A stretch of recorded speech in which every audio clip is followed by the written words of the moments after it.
Assalamualaikum warahmatullahi wabarakatuh. Waalaikumsalam warahmatullahi wabarakatuh. Alhamdulillahirabbil alamin. Puji syukur kehadirat Allah Subhanahu wa taala yang masih bisa memberikan kesempatan kepada kita untuk berkumpul dan dalam keadaan sehat walafiat. Salawat serta salam tak henti-hentinya kita sanjung agungkan kepada Nabi Allah Muhammad Sallallahu alaihi wasallam yang insya Allah akan kita tunggu syafaatnya di yaumil akhir kelak. Amin ya rabbal alamin. Izin perkenalkan, nama saya Marlinda Syahyana Putra. Saya di sini selaku pembawa acara dalam kegiatan diseminasi pemahaman dan pengalaman penerapan budaya positif di SMA Al Kausar, Bandar Lampung. Serta izin perkenalkan rekan saya Lizia Devi Mutiara, kemudian ada Bapak Datu Noprano, kemudian ada Bapak Gustafid Fernando, ya, dan ada Pak Resta Wahyu Wibowo.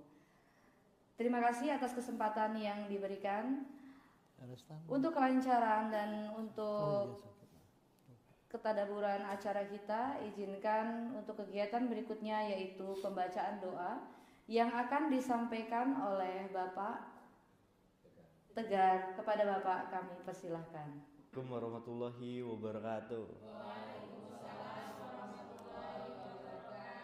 Hadirin yang berbahagia, marilah kita berdoa dengan khusyuk. Pada kesempatan hari ini izinkanlah saya untuk menuntunnya. Auzubillahi minasyaitonirrajim. Bismillahirrahmanirrahim. Alhamdulillahirabbil alamin wassalatu wassalamu ala asrofil anbiya'i wal mursalin wa ala alihi washabihi ajmain.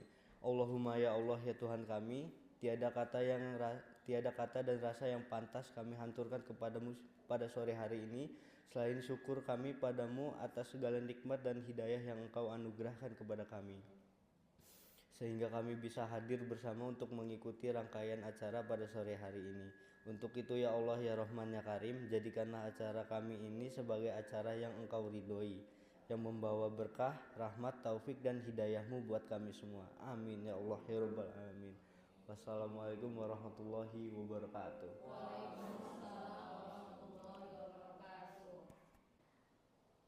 Amin, amin ya robbal alamin.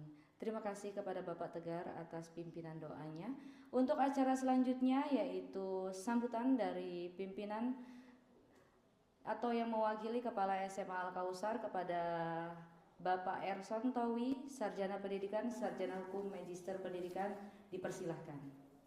Warahmatullahi wabarakatuh. Alhamdulillah, puji syukur kepada Allah Subhanahu wa taala.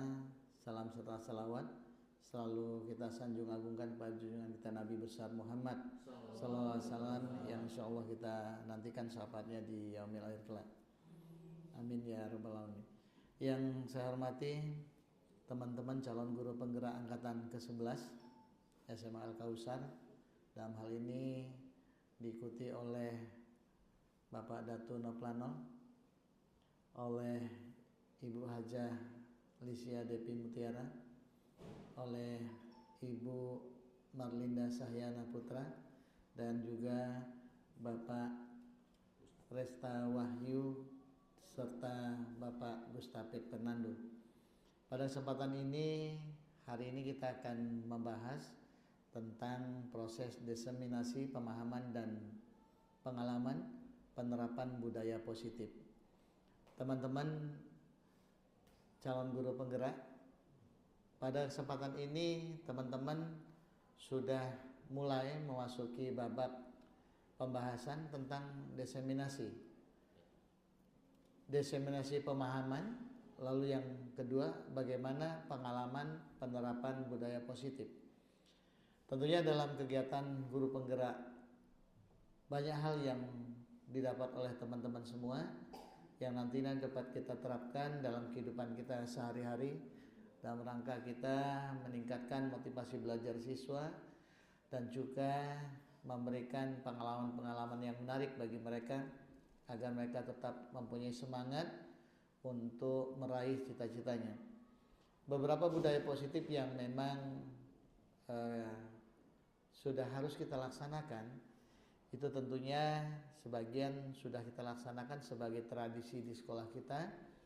Diawali dengan pagi hari kita menunggu dan menyambut peserta didik kita, anak-anak kita untuk datang ke sekolah dengan hati riang, gembira dan bahagia, sehingga mereka sampai di sekolah dalam perasaan nyaman.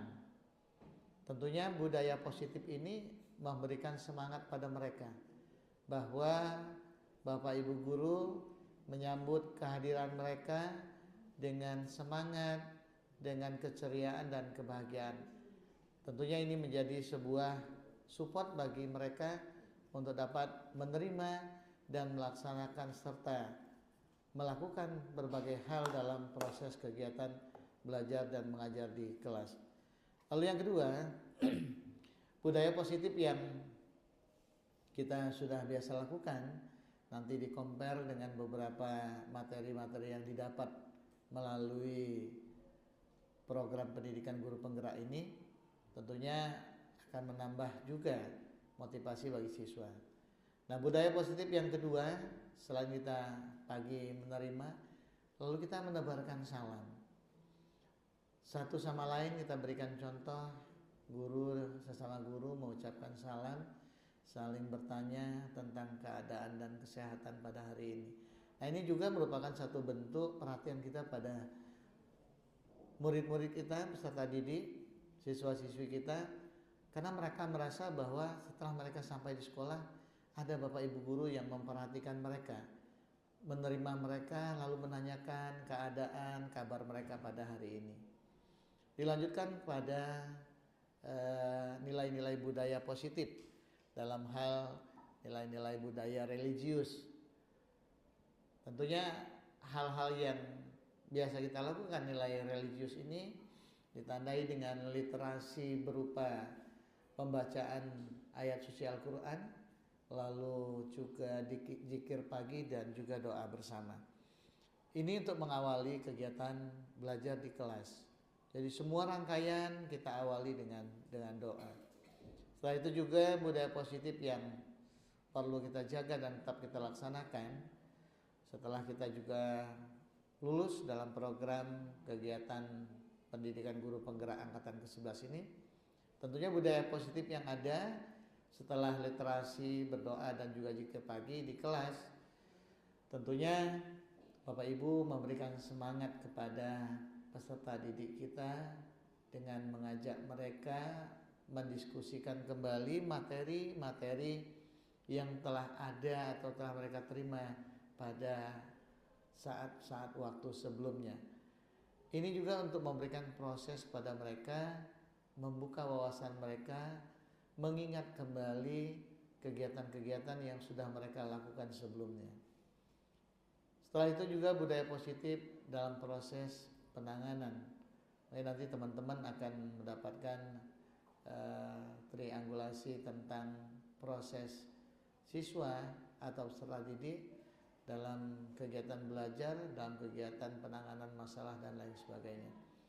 Nah, hal-hal ini merupakan hal-hal yang nanti akan kita lakukan setiap hari, selalu bersama-sama untuk memberikan support positif. Jadi membudayakan hal-hal yang sudah menjadi satu bagian dari pembiasaan. Nah, teman-teman dari calon guru penggerak angkatan ke-11, banyak hal dalam budaya positif ini yang bisa kita gali, kita kembangkan, lalu kita tularkan. Tidak hanya sekedar kita guru kepada siswa, tapi siswa kepada siswa. Antara lain adalah budaya bergotong royong, budaya tepo seliro, saling menghargai, saling memperhatikan satu sama lain, sehingga tercipta sebuah rasa kekeluargaan baik di dalam kelas, antar kelas, dan di dalam sekolah. Nah, budaya-budaya ini tentunya juga akan memberikan dorongan. Tidak hanya budaya yang berkembang antara guru dan siswa, tapi antara siswa dan siswa, antara siswa dan juga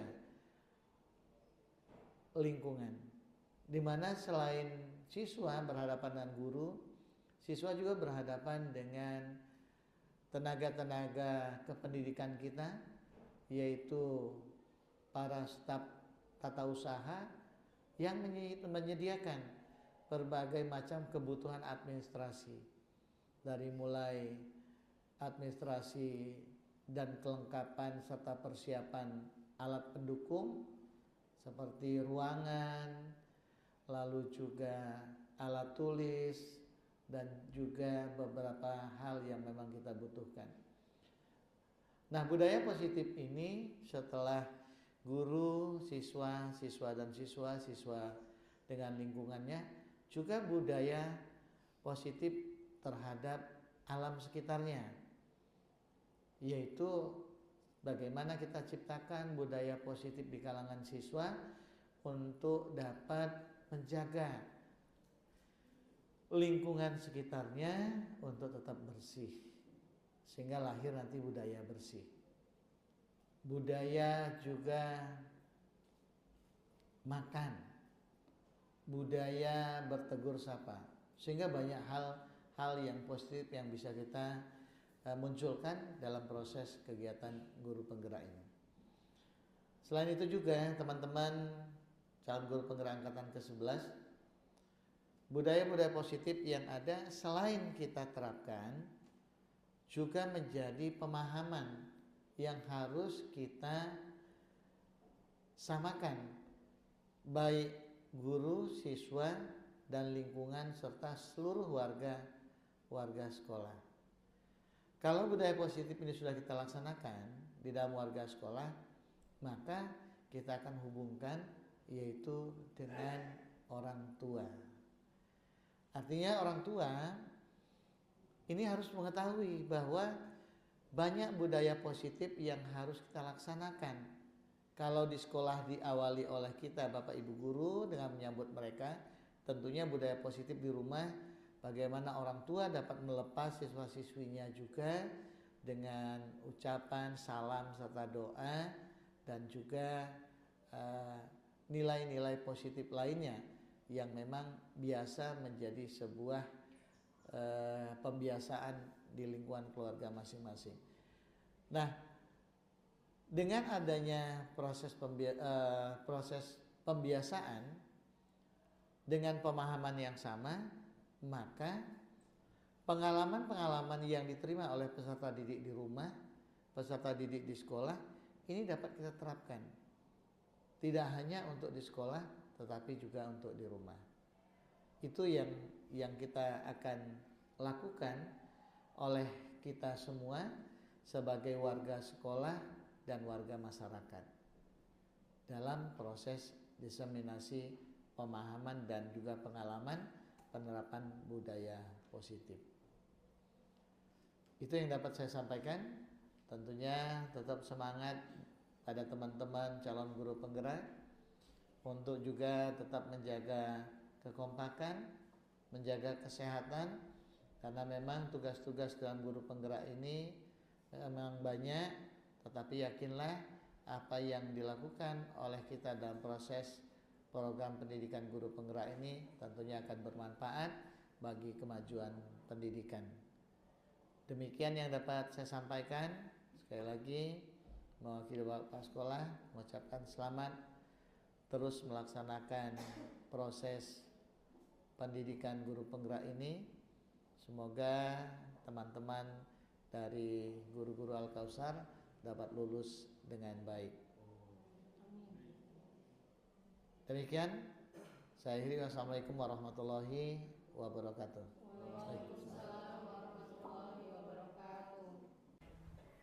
Terima kasih kepada Bapak Ersantowi atas sambutannya. Untuk kegiatan selanjutnya yaitu pemaparan materi tentang diseminasi budaya positif yang akan kita dengarkan bersama-sama. Bismillahirrahmanirrahim. Assalamualaikum warahmatullahi wabarakatuh. Waalaikumsalam warahmatullahi wabarakatuh. Puji syukur kita panjatkan kehadiran Allah Subhanahu wa taala, karena berkat beliaulah kita bisa berada di sini dalam keadaan kondisi sehat walafiat. Salawat dan salam tak lupa kita sanjung agung kepada junjungan kita Nabi Allah, Nabi Muhammad yang insya Allah kita tunggu syafaatnya di yaumil kiamat. Amin. Yang pertama-tama saya ucapkan makasih kepada Bapak Kepala Sekolah yang dalam hal ini diwakili oleh Bapak Wakil Kepala Sekolah Bidang Kesiswaan, Bapak Erson Towi, SPD, SH, MPD, yang tadi sudah kita dengarkan semua bagaimana beliau juga kebetulan sebagai guru penggerak angkatan ke-7 ya Pak Erson ya, memberikan banyak sekali masukan kepada kita semua. Oke. Dilihat dari judul Diseminasi Pemahaman dan Pengalaman Penerapan Budaya Positif. Di sini kami yang kebetulan beranggotakan slide berikutnya Mister, 5 orang, yaitu saya Rizky Devi Mutiara, yang kedua adalah Bu Matlinda Syahnana Putra, yang ketiga adalah Bapak Datu Nauflano, yang keempat adalah Bapak Gustafid Pirnando, yang terakhir adalah Bapak Restawacu Wibowo. Kami di sini tergabung dalam CGP Angkatan ke-7 Kota Bandar Lampung, Angkatan ke-11, maaf salah, Angkatan 11 Kota Bandar Lampung, berasal dari SMA Al-Kausar Bandar Lampung. Hari ini kami ingin membagi praktik baik kepada Bapak Ibu sekalian setelah kami menempuh pendidikan yang sekitar 2 bulan ya. Pada saatnya kami akan berbagi praktik baik mengenai budaya positif.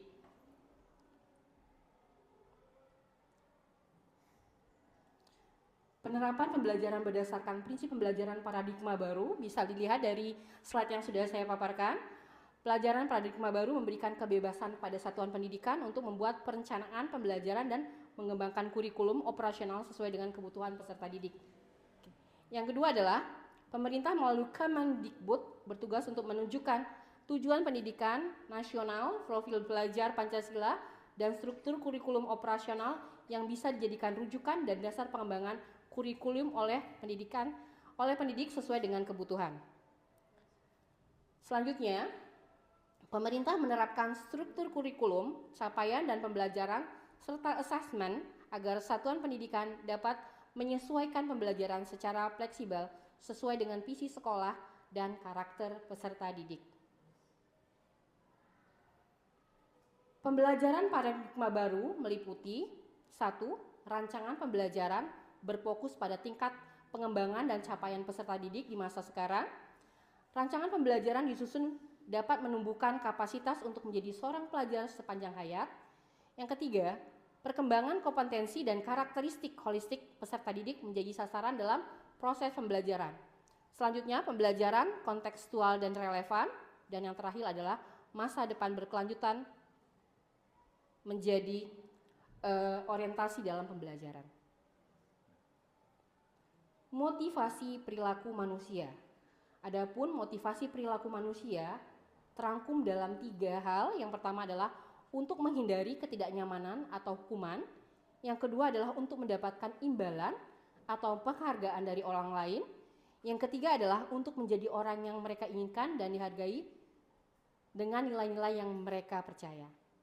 Dari ketiga motivasi perilaku manusia yang mewujudkan disiplin positif yang harus ditanamkan pada murid-murid adalah motivasi yang ketiga. Karena dengan memiliki motivasi tersebut, mereka memiliki motivasi intrinsik yang berdampak jangka panjang, motivasi yang tidak terpengaruh pada hukuman atau hadiah. Sekali lagi, tidak terpengaruh pada hukuman dan hadiah, karena motivasi itu muncul secara intrinsik dalam diri mereka. Adapun cakupan budaya positif adalah sebagai berikut, bisa dilihat di slide. Yang pertama adalah konsep disiplin positif, yang dua adalah keyakinan kelas, yang ketiga adalah pemenuhan kebutuhan dasar manusia, keempat adalah posisi kontrol, dan kelima adalah segitiga restitusi. Sekian dari saya, akan dilanjutkan kembali oleh teman saya kepada Pak Gustaf, disilakan.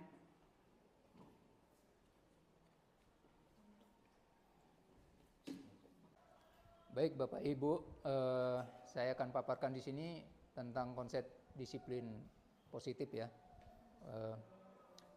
Kalau kita baca di sini, disiplin positif adalah perilaku disiplin yang motivasinya berasal dari dalam diri siswa itu sendiri ya. Bukan karena hukuman atau hadiah. Jadi maksudnya hukuman atau hadiah ini kan faktor luar ya Bapak Ibu ya. Jadi disiplin positif itu munculnya dari kesadaran dia sendiri, dari dalam diri dia sendiri. Oke. Next slide.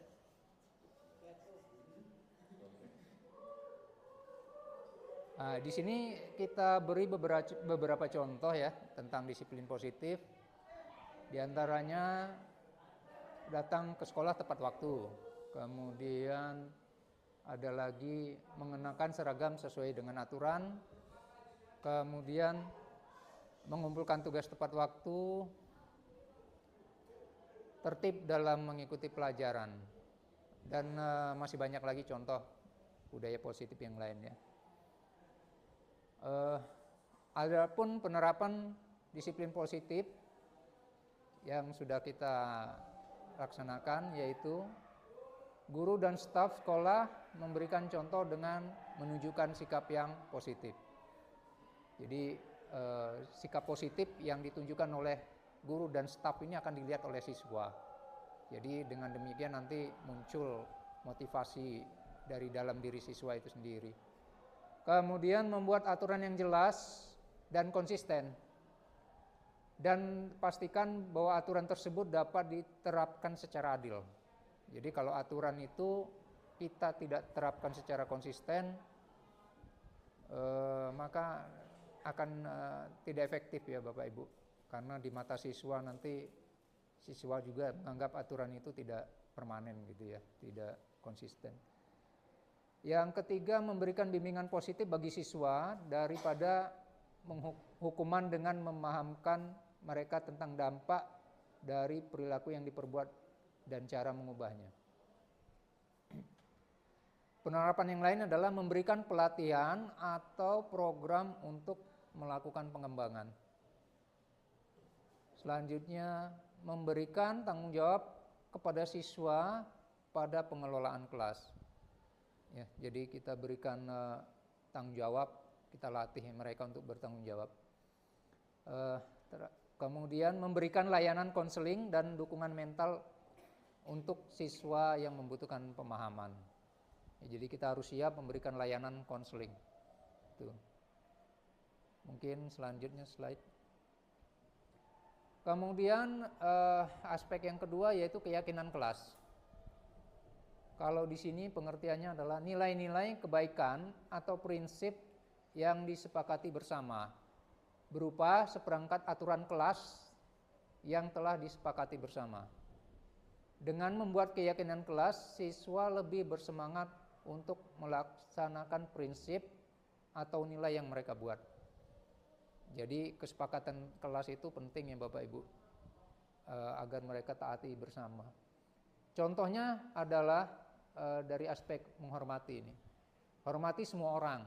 Jadi nanti siswa diharapkan bisa menghormati semua orang.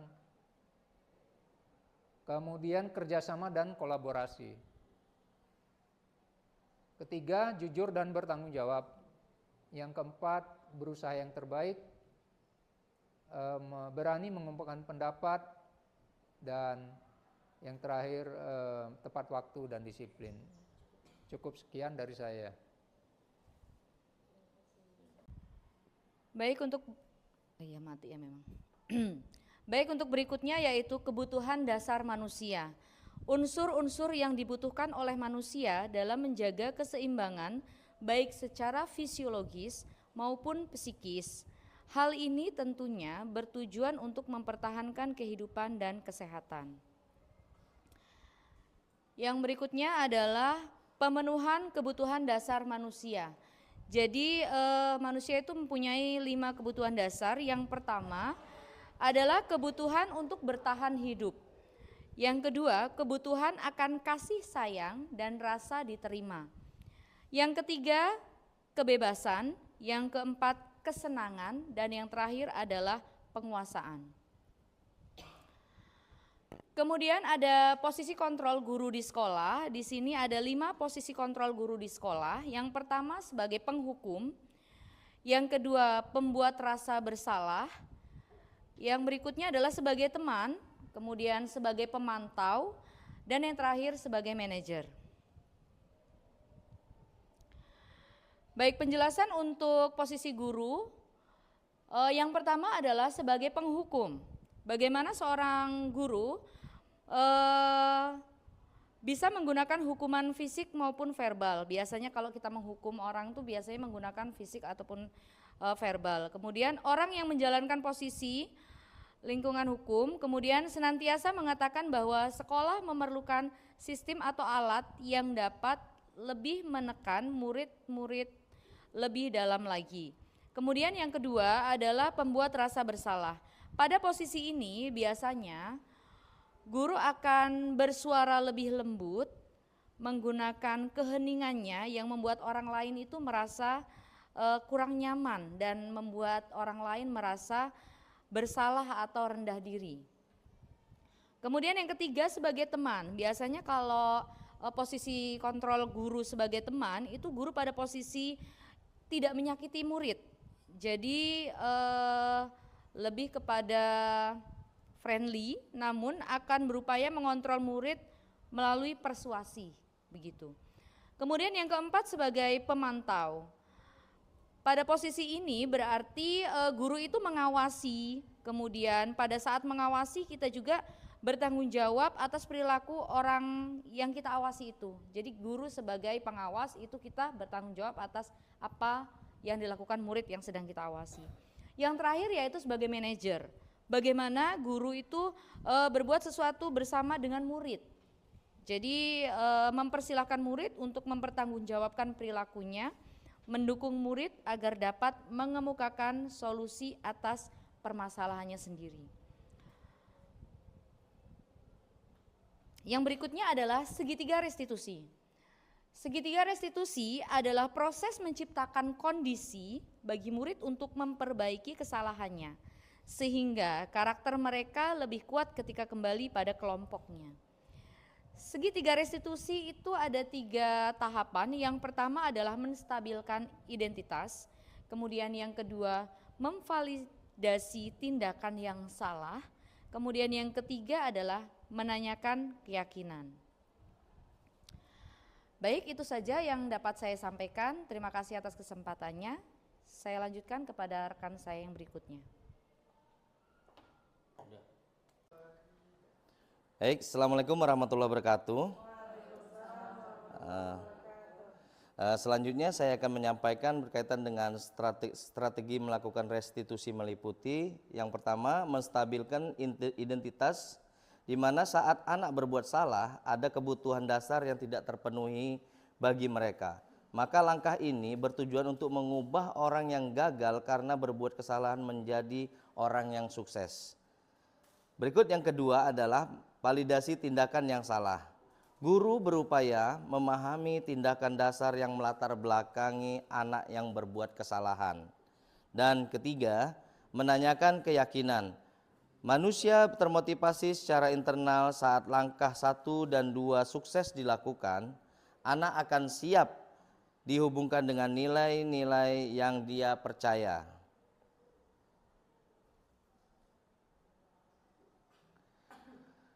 Pengalaman dan pembelajaran yang Anda dapat setelah menerapkan konsep-konsep kunci tersebut, baik di kelas atau di rumah Anda.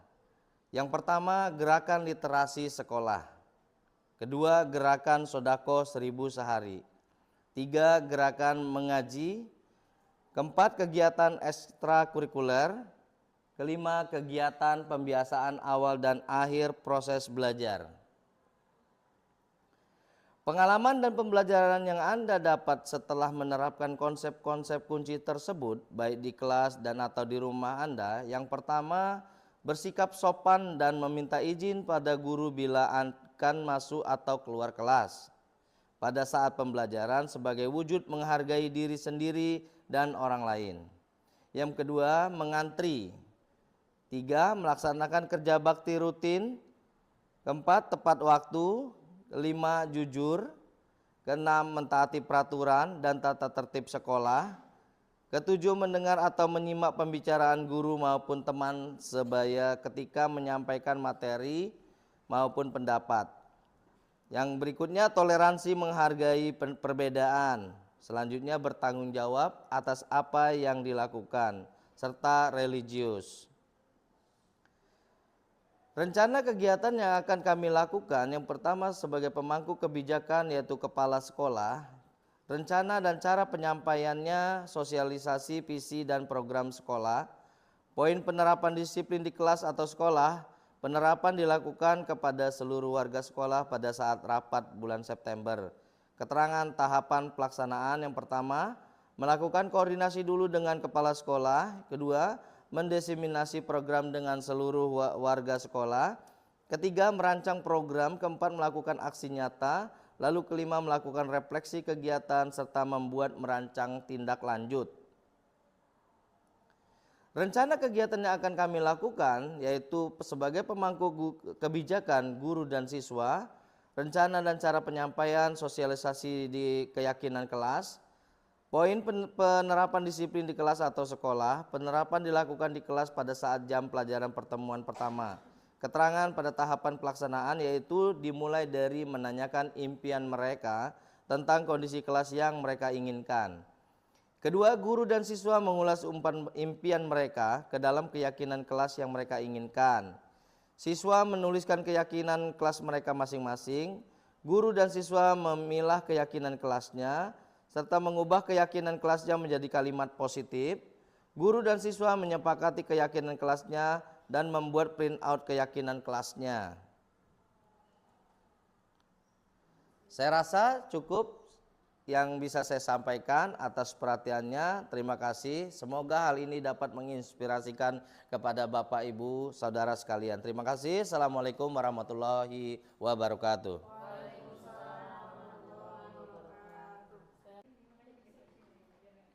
Terima kasih Bapak Ibu masih mendengarkan kami semuanya ya.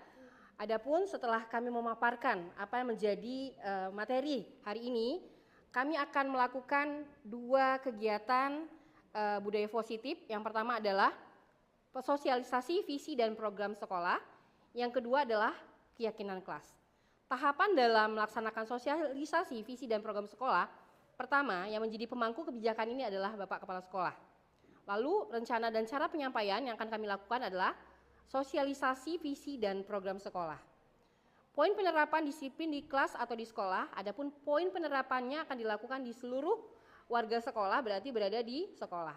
Langkah apa yang akan kami lakukan? Pertama adalah melakukan koordinasi dulu kepada Bapak Kepala Sekolah. Selanjutnya kami melakukan diseminasi program dengan seluruh warga sekolah seperti contohnya saat ini. Lalu selanjutnya kami melakukan perancangan program. Selanjutnya adalah melakukan aksi nyata. Apa yang akan kami lakukan? Setelah melakukan aksi nyata, kami lalu membuat refleksi, merancang refleksi apa yang kegiatan sudah kami lakukan, dan terakhir adalah membuat merancang tindak lanjut apa yang akan kami lakukan selanjutnya. Yang kedua adalah bagaimana kami menerapkan keyakinan kelas yang akan kami tularkan kepada seluruh warga sekolah juga. Adapun pemangku kebijakan daripada melaksanakan keyakinan kelas adalah guru dan siswa di kelas masing-masing. Rencana dan cara penyampaiannya adalah melakukan sosialisasi keyakinan kelas. Poin penerapan disiplin di kelas atau sekolah, penerapan dilakukan di kelas kepada seluruh warga kelas.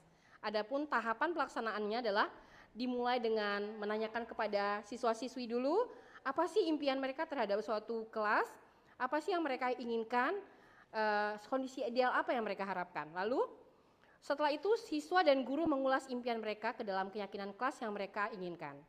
Selanjutnya guru dan siswa memilah keyakinan kelas mereka, lalu mengubah keyakinan kelas yang mereka sudah buat menjadi kalimat-kalimat positif. Lalu guru dan siswa menyepakati keyakinan kelas. Selesai dari situ membuat print out keyakinan kelas dan bisa ditempelkan di dalam kelas. Begitu, saya rasa cukup. Linda. 1. Baik, terima kasih Bapak Ibu yang masih setia untuk mendengarkan pemaparan dari diseminasi kami. Kemudian untuk tahapan berikutnya adalah rancangan kegiatan yang akan kami lakukan. Ada 2 rancangan. Yang pertama adalah sosialisasi visi dan program sekolah. Kemudian yang kedua adalah sosialisasi keyakinan kelas. Untuk kegiatan yang pertama mengenai sosialisasi visi dan program sekolah, pemangku kebijakannya adalah kepala sekolah. Kemudian poin penerapan disiplin di kelas adalah penerapan dilakukan pada seluruh warga sekolah pada saat rapat bulanan September. Kemudian tahapan pelaksanaan, yang pertama melakukan koordinasi dengan kepala sekolah, kemudian mendesiminasikan program dengan seluruh warga sekolah, merancang program, kemudian melakukan aksi nyata, lalu melakukan refleksi kegiatan, dan yang terakhir adalah membuat rancangan tindak lanjut. Kemudian untuk kegiatan yang kedua, pemangku kebijakannya adalah guru dan siswa yang ada di kelas, karena kegiatan kita adalah sosialisasi keyakinan kelas. Poin penerapannya adalah penerapan dilakukan di kelas pada saat jam pelajaran pertemuan pertama. Jadi di awal semester. Kemudian tahapan pelaksanaan dimulai dari menanyakan impian dari siswa serta harapan kelas yang diinginkan oleh siswa.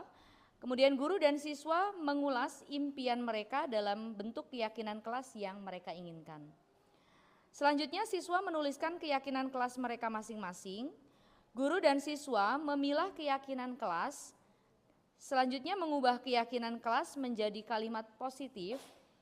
Lalu guru dan siswa menyepakati keyakinan kelas yang sudah kita tuliskan bersama, dan yang terakhir adalah membuat print out keyakinan kelas. Itu tadi 2 rancangan kegiatan yang akan kita laksanakan berkaitan dengan sosialisasi visi program sekolah dan sosialisasi keyakinan sekolah. Terima kasih. Wassalamualaikum warahmatullahi wabarakatuh.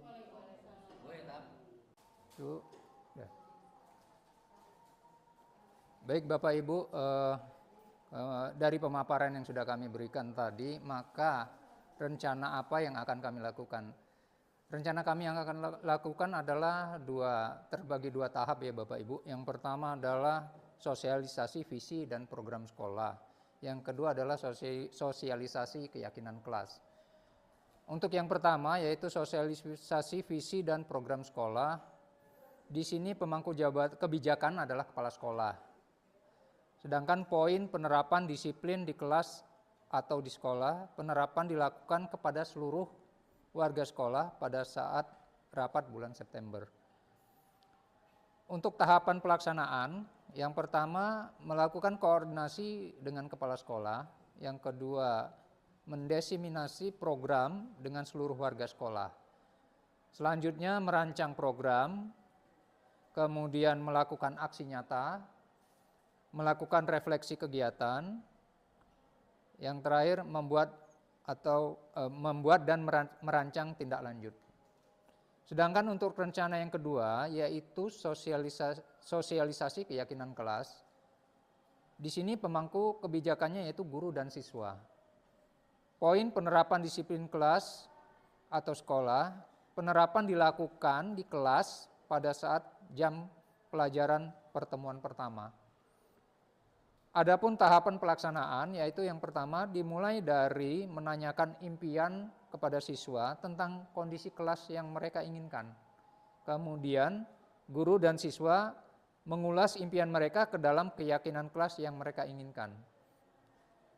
Kemudian siswa menuliskan keyakinan kelas mereka masing-masing, lalu guru dan siswa memilah keyakinan kelasnya, kemudian mengubah keyakinan kelasnya menjadi kalimat positif. Selanjutnya guru dan siswa menyepakati keyakinan kelasnya. Dan terakhir memprint out keyakinan kelas tersebut. Demikian rencana yang akan kami lakukan ke depannya. Terima kasih. Wassalam.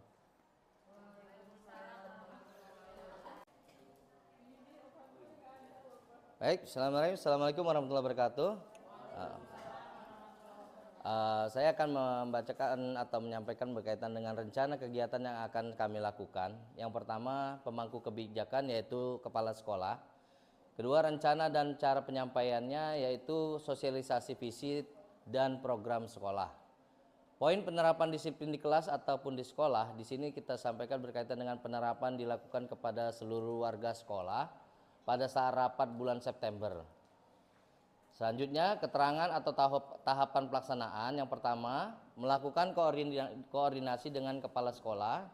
Kedua, mendesiminasi program dengan seluruh warga sekolah. 3, merancang program. Selanjutnya, melakukan aksi nyata. Selanjutnya, melakukan refleksi kegiatan serta membuat merancang tindak lanjut. Jadi ini akan kita laksanakan sebagai bagian daripada rencana kegiatan yang insya Allah akan kita laksanakan pada bulan September nanti. Terima kasih. Assalamualaikum warahmatullahi wabarakatuh.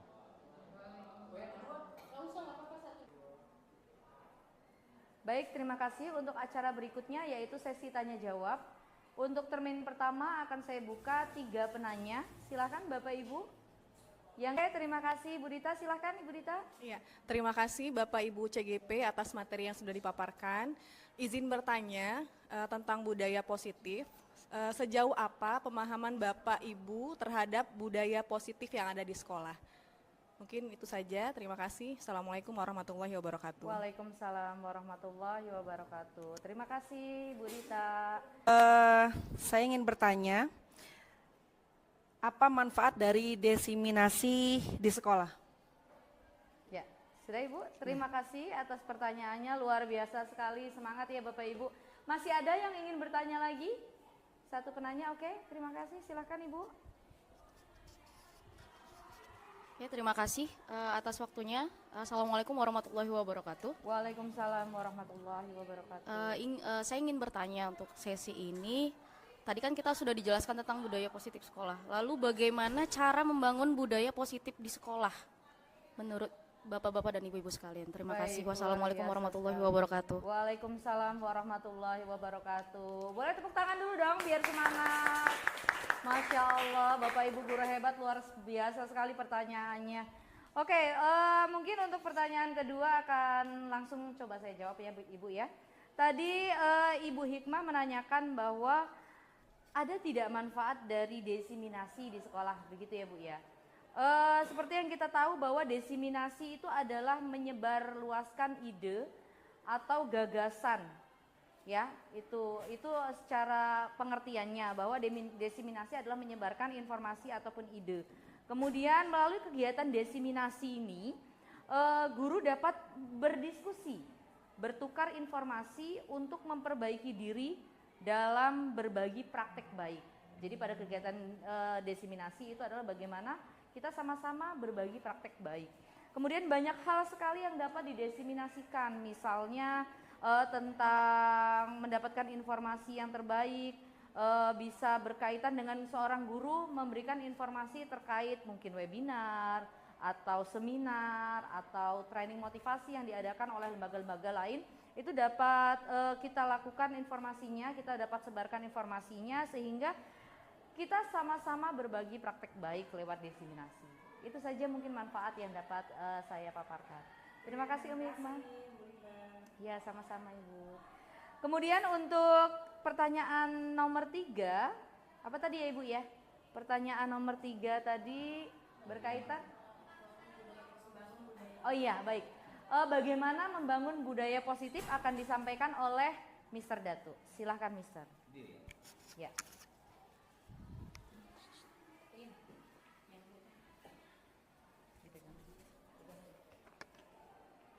Baik, saya akan coba menjawab, izin teman-teman atau Bapak Ibu, kaitannya dengan pertanyaan bagaimana membangun budaya positif di sekolah.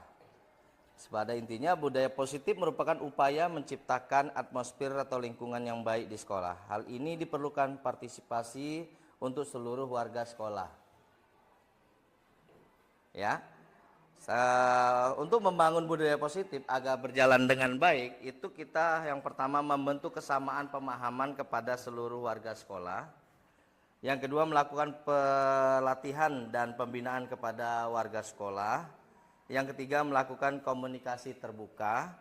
Lalu berikutnya melibatkan semua pihak untuk bisa mencapai yang namanya budaya positif di sekolah. Saya rasa itu yang bisa saya bantu menyampaikan jawaban saya. Terima kasih. Assalamualaikum warahmatullahi wabarakatuh. Luar biasa sekali pemaparan dari Bapak CGP, Bapak Datu Noplanol. Untuk pertanyaan berikutnya dari Bu Dita ya Bu Dita. Tadi Bu Dita menanyakan, menurut Bapak Ibu apakah pemahaman tentang budaya positif di sekolah? Seperti yang kita tahu ya Bapak Ibu, budaya positif itu merupakan perwujudan lingkungan sekolah yang didukung dan memotivasi seluruh warga sekolah, baik dari unsur pimpinan, kemudian guru, karyawan, staf tata usaha, dan meliputi juga peserta didik atau siswa itu sendiri, untuk menciptakan suatu atmosfer baik dalam menerapkan nilai-nilai positif. Banyak sekali nilai-nilai positif yang dapat kita ambil, contohnya adalah saling toleransi, kemudian menghargai pendapat, kemudian gotong royong, dan masih banyak lagi yang lainnya. Mungkin itu saja tentang pemahaman budaya positif Ibu Dita. Terima kasih Bu Dita. Untuk yang berikutnya silakan, masih ada waktu ya Bapak Ibu, kita buka termin kedua, 2 penanya cukup sepertinya. Silakan. Ya, silakan Ibu Ida. Baik, terima kasih atas waktu yang diberikan. Tadi dari pemaparan Bapak Ibu itu sudah sangat baik ya, bagus, dan memberikan informasi positif untuk kami dan memotivasi minimal untuk diri saya sendiri untuk melakukan hal-hal positif terhadap siswa di sekolah. Nah, ini ada yang saya ingin tanyakan, apakah diperbolehkan kita memberikan konsekuensi kepada siswa yang melanggar keyakinan sekolah? Seperti itu, terima kasih. Wow, ini pertanyaannya luar biasa sekali ya. Bagaimana boleh tidak kita memberikan konsekuensi? Oke, satu lagi penanya, Bapak Ibu. Satu pertanyaan lagi. Oke, silakan Ibu. Terima kasih atas waktunya. Langsung aja pertanyaannya, bagaimana peran guru dalam melaksanakan budaya positif di sekolah? Itu saja, terima kasih. Baik, terima kasih Bu Dini atas pertanyaannya. Ya, kita masih ada 2 pertanyaan yang belum terjawab. Yang pertama adalah, bolehkah kita sebagai guru memberikan hukuman kepada siswa yang melanggar peraturan seperti itu. Kemudian yang kedua adalah, apa peran guru dalam hal ini? Yang akan kita jawab oleh rekan saya kepada Pak Gustafid, kami persilahkan.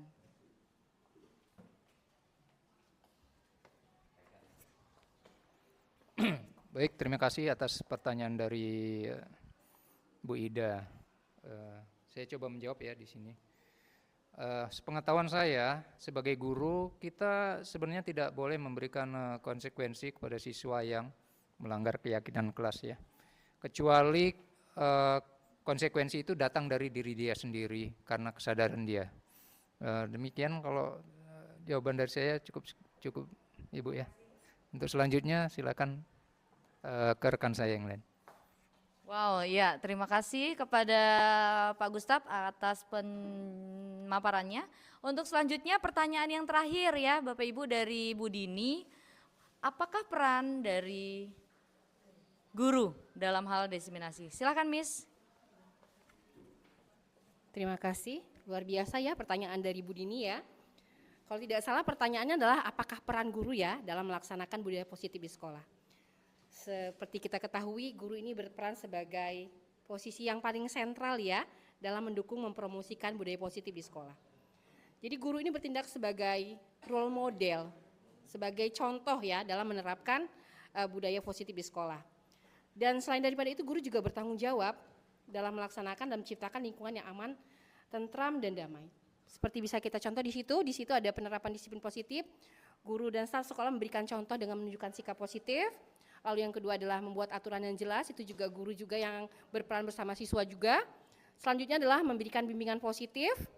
Selanjutnya jika memang guru memiliki kompetensi, bisa juga memberikan pelatihan atau program melakukan pengembangan. Lalu guru juga memberikan tanggung jawab kepada siswa sebagai pemberi tanggung jawab, berarti ya. Sebagai guru BK juga mungkin, Bu Dini kebetulan guru BK ya, bisa memberikan konseling atau coaching kepada siswa untuk intinya adalah memecahkan masalah atau jika mereka berhubungan dengan pelanggaran yang mereka lakukan. Secara cukup, bagaimana Bu Dini, apakah sudah cukup mewakili apa yang saya jawab? Cukup ya, oke. Terima kasih Bu Dini, terima kasih rekan-rekan sekalian.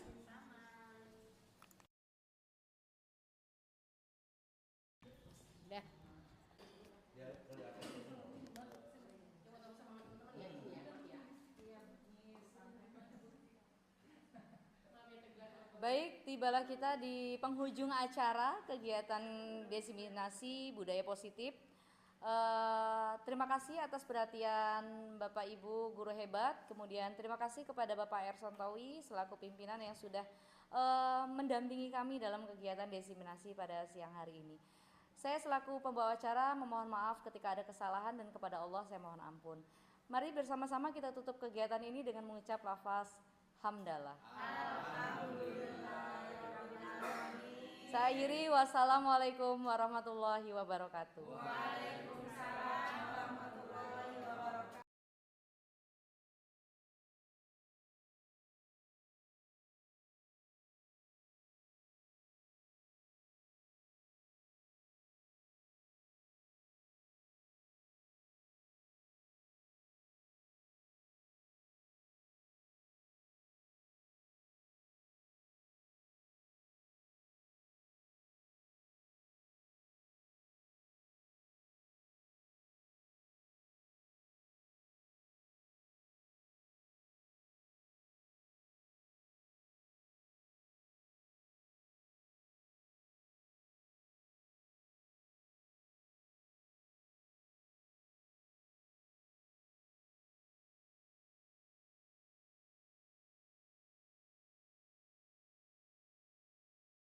Siapkan anak.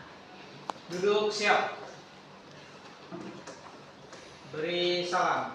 Assalamualaikum warahmatullahi wabarakatuh.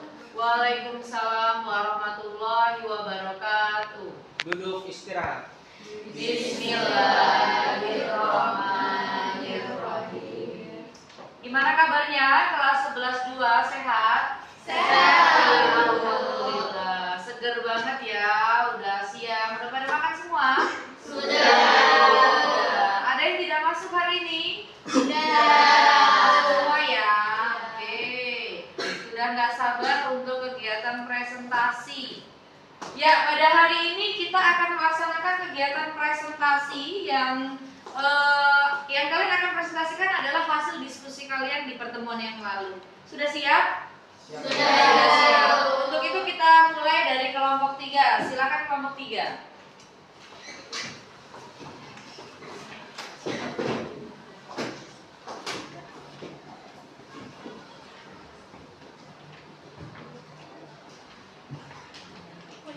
Kelompok yang lain silakan diperhatikan Nak ya, temennya melakukan presentasi. Assalamualaikum warahmatullahi wabarakatuh. Waalaikumsalam warahmatullahi wabarakatuh.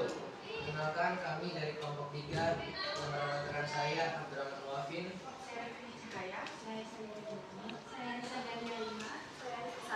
Saya Rayhan Azhara. Saya Rasisa Talamaila.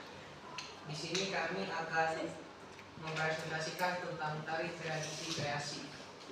Tari tradisi adalah tarian klasik yang diwariskan secara turun-temurun dari masa ke masa.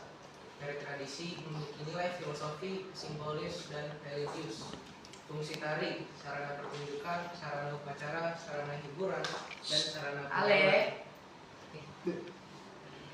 Yuk. Kok malah tidur? Itu temannya lagi menyajikan hasil presentasi. Ya Bu, maaf Bu. Kenapa kamu? Kita tadi malam begadang Bu, kasihkan main game. Nah, pelajaran sebelumnya kamu tidur juga ya? Iya Bu. Oh ya sudah, nanti habis pelajaran ini temuin ibu di luar ya. Iya Bu. Ya silakan dilanjutkan. Ciri-ciri tari tradisi memiliki aturan berat yang harus diikuti.